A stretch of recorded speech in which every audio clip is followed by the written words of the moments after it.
Janasena party బలోపేతం కోసం పవన్ కళ్యాణ్ కీలక నిర్ణయం తీసుకున్నారు. సెప్టెంబర్ నుంచి పూర్తిగా రాజకీయాలపై దృష్టి పెట్టాలని, సినిమాలకు గుడ్ బై చెప్పాలని నిర్ణయించుకున్నారు. పార్టీ పనుల్లో పూర్తిగా తలమునకలు అవుతూ ప్రతి జిల్లాలో కూడా స్వయంగా పర్యటించే ఏర్పాట్లు చేస్తున్నట్టు సమాచారం. ప్రస్తుతం గెలిచిన 21 నియోజకవర్గాల్లో పార్టీ బలాన్ని ఇంకా పెంచేలా చూస్తున్నారు. అలాగే మరో 60 నియోజకవర్గాల్లో సర్వేలు ప్రారంభించారు. ఈ సర్వేల ద్వారా జనసేనకు బలం ఉన్న 50 నియోజకవర్గాలను ఇప్పటికే గుర్తించినట్లు పార్టీ వర్గాలు చెబుతున్నాయి. ఇక జిల్లాల వారీగా పార్టీ నిర్మాణాన్ని మరింత పటిష్టం చేయాలని పవన్ భావిస్తున్నారు. అందులో భాగంగా త్వరలోనే అన్ని జిల్లాలకు కొత్త పార్టీ అధ్యక్షులను నియమించనున్నారు.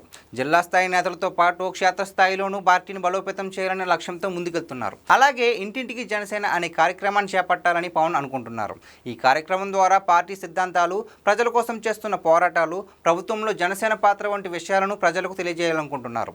ఈ నిర్ణయాలన్నింటినీ ద్వారా జనసేనను మరింత బలంగా తీర్చిదిద్దే దిశగా పవన్ కళ్యాణ్ అడుగులు వేస్తున్నారు. వచ్చే ఎన్నికలను దృష్టిలో పెట్టుకుని ఇప్పటి నుంచే వ్యూహాలను అమలు చేయాలని పునరుద్దేశంతో పనిచేస్తున్నారు.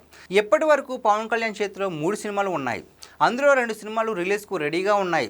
ఇంకా ఉస్తాద్ భగత్ సింగ్ మాత్రమే షూటింగ్ బ్యాలెన్స్ ఉంది. మొన్నటి వరకు పవన్ ఈ 3 సినిమాల తర్వాత అసలు సినిమాలు చేస్తాడా లేదా అనే ఒక డౌట్ ఉండేది. కానీ ఇప్పుడు ఒక క్లారిటీ అయితే వచ్చింది.